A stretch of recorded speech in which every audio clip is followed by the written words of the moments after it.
Ladies and gentlemen, I have got an absolutely ridiculous piece of chess content for you today. This video is going to inspire some of you. It's going to severely upset some of you. It is going to confuse some of you. Most of you are going to look introspectively upon yourselves after seeing what I have to show you today. Obviously, I'm traveling. I'm on a little travel setup, so the microphone's going to be a little bit funny. I'm staying in a hotel that's way too fancy for my understanding. The bed is like the size of the room, and I made the bed, so you think that I'm a normal person, but no normal person makes a hotel bed. And there's like a bottle of soda back there. You know, it's fine. You might hear a train out the window. I managed to get a hotel room with a train outside of the first world problems. Anyway, this video is about Tyler 1. Tyler 1, bodybuilder, pool boy, League of Legends streamer, has just hit 1200 Elo on chess.com. That's, who cares, right? What's so special about that? He did it in about 2 months of playing. In 2 months of playing time, Tyler 1 has played 40 to 50 rapid chess games every single day. He has stopped streaming. His puzzles rating is 2,500. 2,500. He has done over 7,500 puzzles. He has played over 2,300 rapid games, and he has now played even hundreds of blitz games. I don't think there has ever been a dedication to chess quite like this. I think this man is more dedicated to chess than Hikaru Nakamura, Magnus Carlsen, and Stockfish combined. I've never seen something like this, and in this video, I am going to show you some of his progress. This truly is sensational. This man is now higher rated than every PogChamps 5 participant. He was one of the lowest rated players when that event began. I don't even know what to make of this, okay?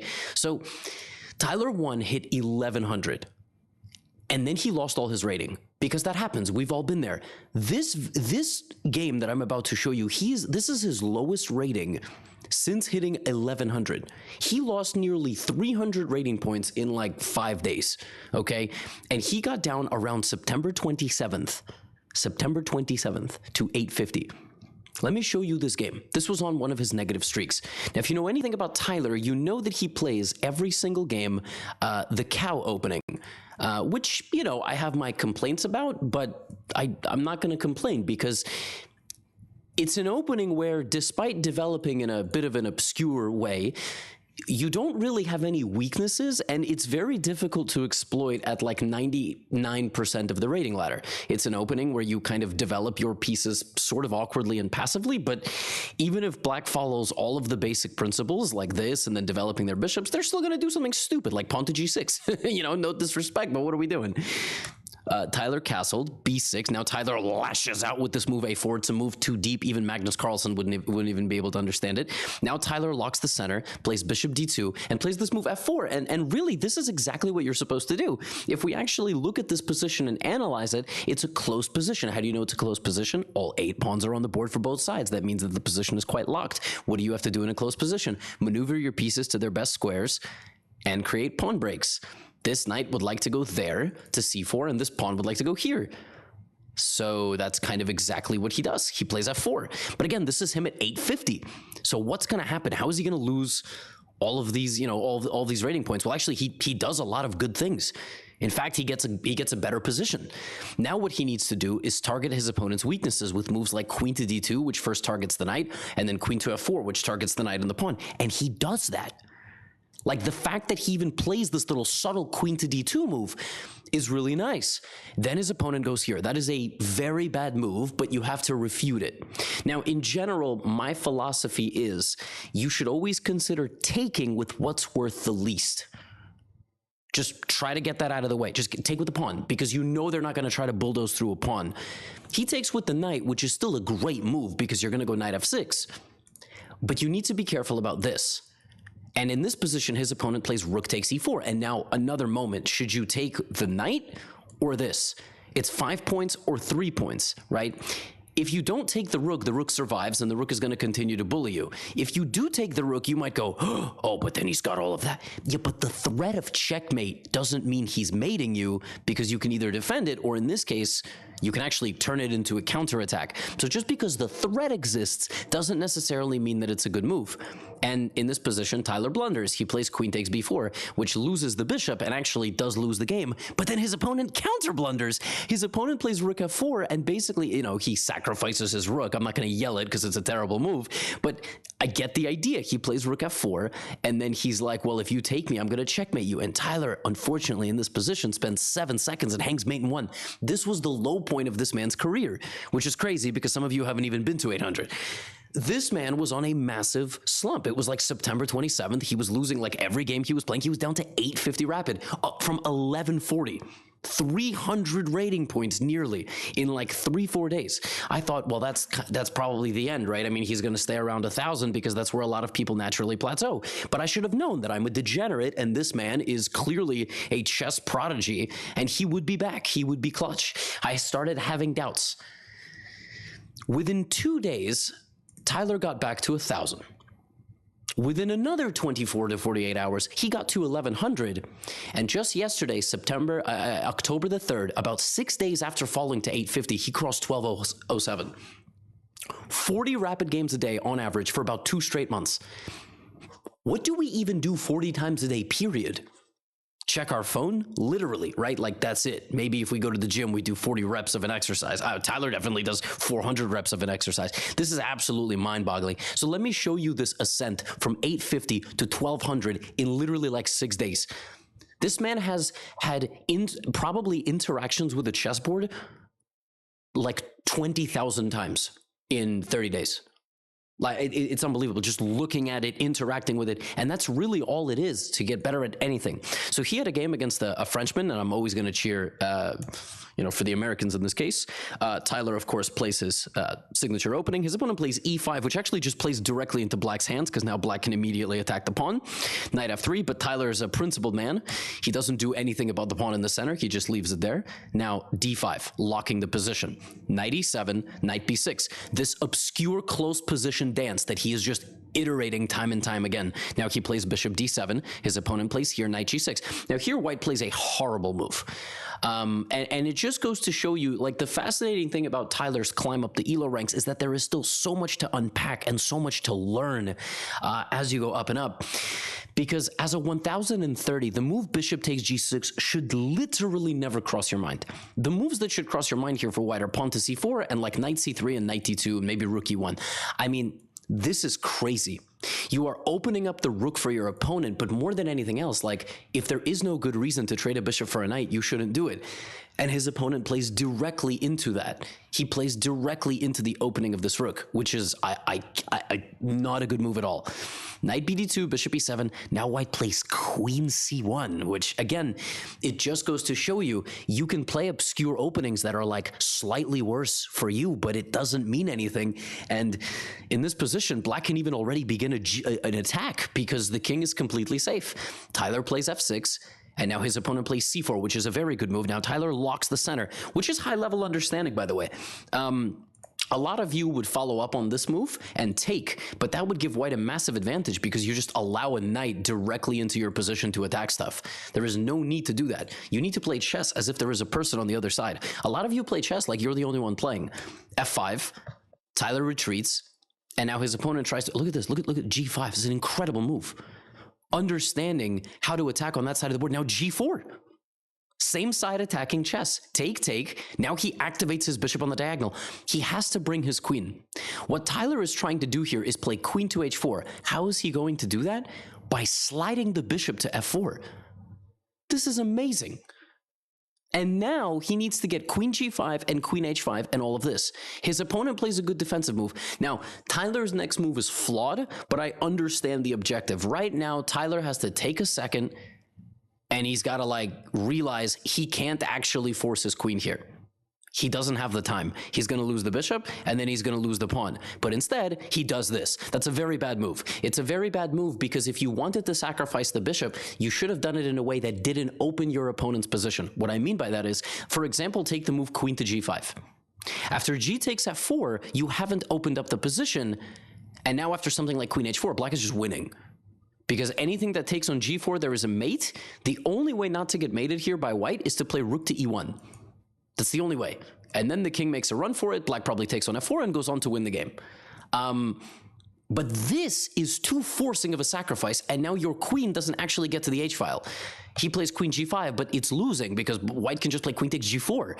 And also, you've opened up the rook, and the rook is going to defend the knight, so you helped him a little bit too much, okay? Now, queen takes g4 is played. Tyler goes here. The opponent plays king g2, and now queen back to h6. Of course, Tyler is losing, but his opponent has to find a way to win the game. Now Tyler brings the knight. His opponent attacks the queen to h5. Wouldn't have played that. If you're down material, I would try to keep the queen on the board.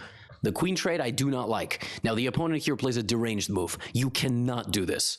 This is crazy. You are under attack and up material. What is going to help you win the game if you're up material and if you're under attack? Trading the queens. You have to trade the queens here with white. I mean, it's non-negotiable. You have to trade the queens. This is crazy. And now Tyler 1 is immediately back into the game. And now the most clutch move of all. Black has a very powerful attack, but he's only got 2 pieces in the game. Rook to g8 is good. All of these moves are good. Tyler 1 plays the absolutely gangster long castles in this position. Now, Stockfish, of course, is a scumbag, so it immediately jumps up, but this is going to win Tyler the game. Bringing the second rook into the party as the other rook and the queen already barrel down to white's position. The top engine move here is probably something like rook to g8. Yeah, the rook to g8 or maybe knight f5, but I don't care. This is gangster stuff. Giving up this, his opponent takes the bait, and now Tyler, instead of having tunnel vision here, should have realized the queen no longer defends the pawn. So definitely queen takes g3 is winning because it forces the king out. The move that Tyler plays is a little slow. It allows white to defend himself, but Tyler sacrifices the rook on g3. Now he does it this way. The king is hunted, queen d3 check, and it's probably a draw, but the opponent walks into a checkmate. Queen g3, queen g2, Tyler wins the rook, Tyler brings his rook down, Tyler takes the other rook while his king is actually defended, and he's going to just have to escape these checks. He does. He mercilessly hunts the king into the corner, and he wins the game with 19 seconds on the clock. The buzzer beater victory down multiple pieces, a roaring counterattack against the 1030. Dude, these games are like heavyweight fights. They are so back and forth. You never know what's going to happen. You never know if he has the energy to land a knockout punch. These games are super exciting. It's just like filling in the little gaps of knowledge. Like, for instance, back here, you know, like just the element of time. You don't want to bring your rook. The idea of castling was to bring your rook, which is why he went here, but he could have adapted to the new situation and played queen takes g3, because every position on the chessboard is a chance for something, you know, even better. This was September 28th. The next game that I'm showing you is September 30th. 24 to 48 hours later, this man gained yet another 100 points. You cannot script this stuff. Now, what opening did he play? You know what opening he played. He played the cow, and this was a full cow. He put both knights on the outskirts of the board. His opponent played a King's Indian defense. Like, imagine being one of these people that's like, I like to watch Gotham Chess, and he taught me the King's Indian defense and the Caro Kann and the Vienna. And I'm going to go try it out. I'm not saying that this person sounds like that, but I'm saying this is how it is to learn chess. And on the other side, you got a guy that probably bench presses 450 pounds, all right? He could probably pick you up out of your seat and turn you into one of those like balloons, balloon animals, and you know, he just plays the cow every single opening, and you know, you don't know what to do with black because you weren't taught this. It's like, I'll give you an example. I'm training boxing nowadays. You know, I'm getting better, but I train with a 60-year-old ex-world champion. You know, shout out to Greg, and he'll randomly just come up to me and go like this. Like he won't even engage with me. He'll just stand there like this. Just hands on his body. What do I do? Like, where do I even punch? The second I jab at his head, he's, and then if I make a mistake, he's right to the stomach. And it's like, what am I supposed to do? If I had more experience, maybe I would be able to do something. But if your opponent is not engaging with you whatsoever, what are you supposed to do? So bishop d2, bishop c3, bishop f3, just like, look at this position, right? He's just playing simple chess. Now, again, we're going to get to a position where probably the game is going to lock up, right? No. Explosion in the center of the board. He gets his bishop taken. He takes there, take. So now it's 6 pawns each. Rook b8. Tyler again plays a4. The thing is, Tyler makes quote unquote bad moves. Like every 1200 makes bad moves, but who are they bad moves according to? They are bad moves according to title players, maybe, or to Stockfish. But at this level, he's at best, you know, at worst, he's making inaccuracies. He doesn't make like too many massive blunders, except mate in one when he's on a downturn. So now for another game in a row, we have a locked structure. Now, they're navigating this chaos is very difficult. So Tyler just castles. You know, he doesn't get tunnel vision. He doesn't take the pawn, which he probably could have taken, but it'll still be there. I don't mind the move castling. Take, but knight here. And now he targets the knight on the f5 square. His opponent plays h5. Tyler takes, probably thinking that he was going to get this pawn, but then this happened.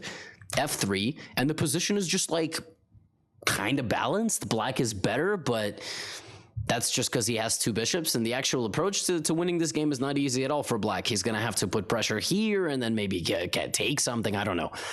So rook d8, c4, bishop goes back, pawn to a5, and his opponent just hangs a queen. Just straight up just hangs a queen in one move, because 1100s... you know, can play for a while, and then they hang queens just like the rest of us. Like, that's what happened. And Tyler took. And how did he convert this game? He played knight g3, put his knight back in the center, centralized his queen to take the pawn with the knight, and then adapted to the new situation and took the queen with the pawn with the queen. Bishop takes c4. Very nice move, simplifying down the material. Rook b8, queen e6 check. He takes on g6. And in this position, his opponent resigned because Tyler just went directly for this. Now, a lot of you, after taking on g6, in this position, would play queen takes h5 check. The way I know Tyler has a future in chess is in this position he played knight g5. It's actually something extremely subtle. Queen takes g6, bishop takes d5, probably 7.5 out of 10, like 75% of people in this position after just playing queen takes would play queen takes h5 check. It's just like human nature. You just took one pawn with the queen.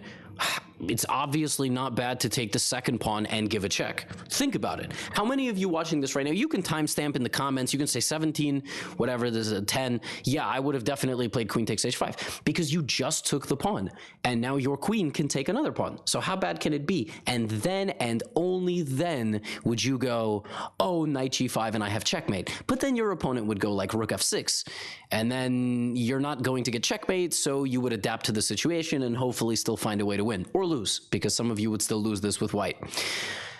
Tyler goes here. He just gets the mate. He doesn't take the pawn with check. He realizes his queen needs some help immediately and goes to h7. Use this as a teachable moment because it's very instructive. It is severely underappreciated how good of a move knight to g5 is for the 11-1200 level. He knows the objective of the game. He doesn't need to go and take another thing. Like, he just needs to get... I'll give you an example. You know what queen takes h5 is? It's like being at the end of Super Mario and you need to jump on the big flagpole and instead you're going to get some coins. And the coins are not even going to get you a 1-up, okay? Like, you don't need queen takes h5. And now, my friends, we fast forward to October the 3rd, 2023, which is a day that will live in history for many, many reasons. Tyler won across 1200, and the way that he has done this run is nothing short of sensational. In this game, he was playing, and I love, by the way, his like global opponents. Like, this is Colombia, France, Romania, Indonesia, right? Like, amazing. Chess is such an international game. He's played so many people. He plays a cow. As always. Last time the position really opened up. In this game, his opponent played very well. This is a very good opening by Black. Tyler plays c4. Don't love this. I wouldn't instigate in the center unless you castle, but I like how he delays castling. Then he plays a3. His opponent goes back. He chases back the bishop. And I mean, the position for white, it's very difficult to exploit. Bishop d2, okay, slight inaccuracy. His opponent plays a6 after spending 2 seconds. I mean, right, like it's tough. You just don't. h6. Now Tyler plays c5 and he plays f4. So he does his flank attack. He attacks with the c and the f pawns. Take. Now, his opponent plays a great move here. Plays pawn to b6, trying to get rid of that pawn on c5. Not a bad move at all. Now, the best move here probably for white is to start battling on the c file with something like rook c1. Yes, according to the engine, the move rook c1 is the top. And, you know, I know that because I kind of understand the dynamics of the position. Like, you know, b6 is played. Taking is my first option, but I don't want to free things up for black. And also, if black takes my pawn, they split their pawns. So their pawns become split, and this way their pawns kind of stay together. And I need to activate yet another piece, and that move b6 weaken the knight, which is why the move rook c1 is so nice. Putting a knight on c5 or a rook on c5 in the future will be nice for me. But okay, Tyler takes and he pushes the bishop back.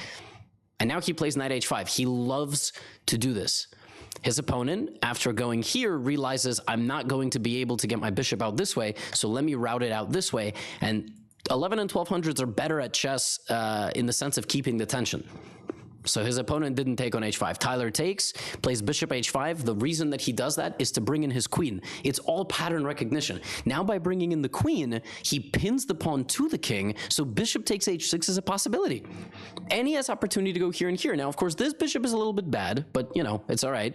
King h8. Now rook a e1. Look at this, just bringing all the pieces to the party. His opponent is fighting back. But Tyler immediately takes advantage of this inaccuracy by the 1200 and pins the knight to the queen. The amazing thing when you play these one movers is they feel good. They're like, I'm putting my knight in the center. It's probably a good move. But as you get better at chess, you stop yourself from making these moves, because after queen g3, suddenly you're in some trouble. Like, you can't really move. And white's next move is either d4 or bishop f4, which is just crushing. And black realizes that, so they go, oh, I have to guard my queen. But they should have done it with the other rook, because in this position, Tyler 1 uses the checklist, checks, captures, attacks, to decide whether there is a good move in the position. This is the only check. He has a couple of captures. He can take this and this and this. None of them are good, but attacks, starting with the most valuable, he can attack the queen, and it just so happens that behind the queen is a rook. That is called an X-ray. Bishop b4. And suddenly the position is going to go from bad to worse. Now, according to the computer, bishop f4 was even better, because the computer wants to win this knight in a way where you end up with a checkmating attack. What I mean by that is it doesn't want to take like this. It actually wants to take like this and hit the queen and checkmate with the queen over here. But he does this, which I don't mind at all. He takes the rook, and now he plays knight d4, and a truly cultured man. He is up material. So what does he do?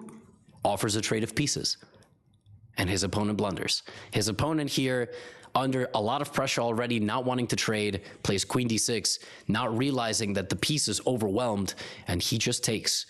He takes, hides his king, and now slides the rook forward. A lot of you in this position would get excited and play rook e7 and blunder the rook in one move.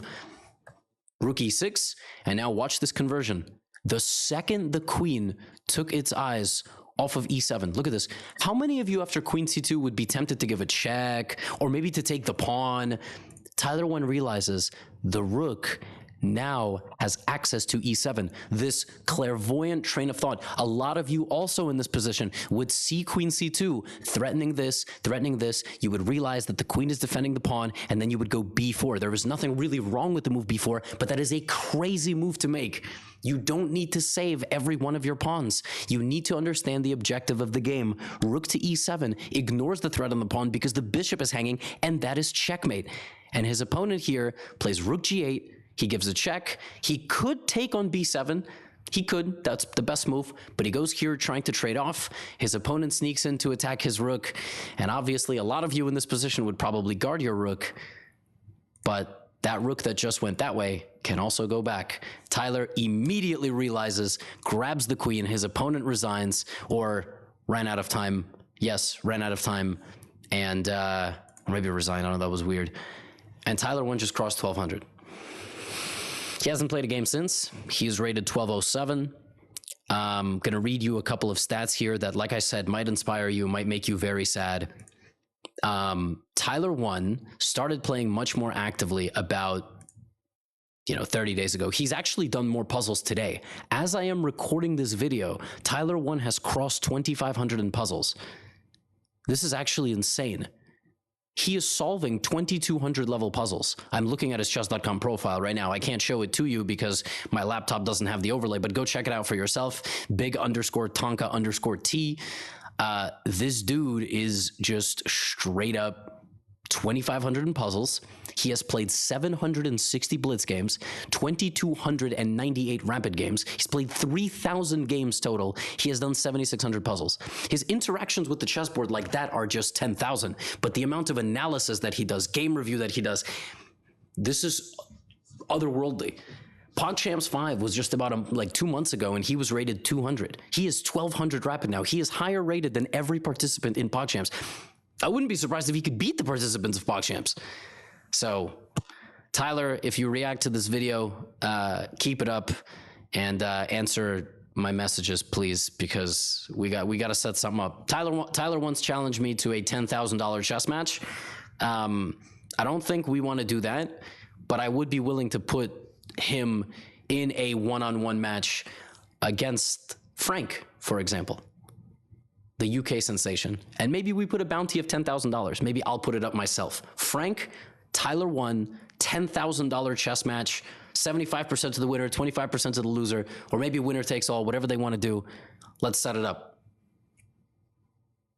I'm gonna go now. I gotta check out of this hotel before they kick me out. Get out of here.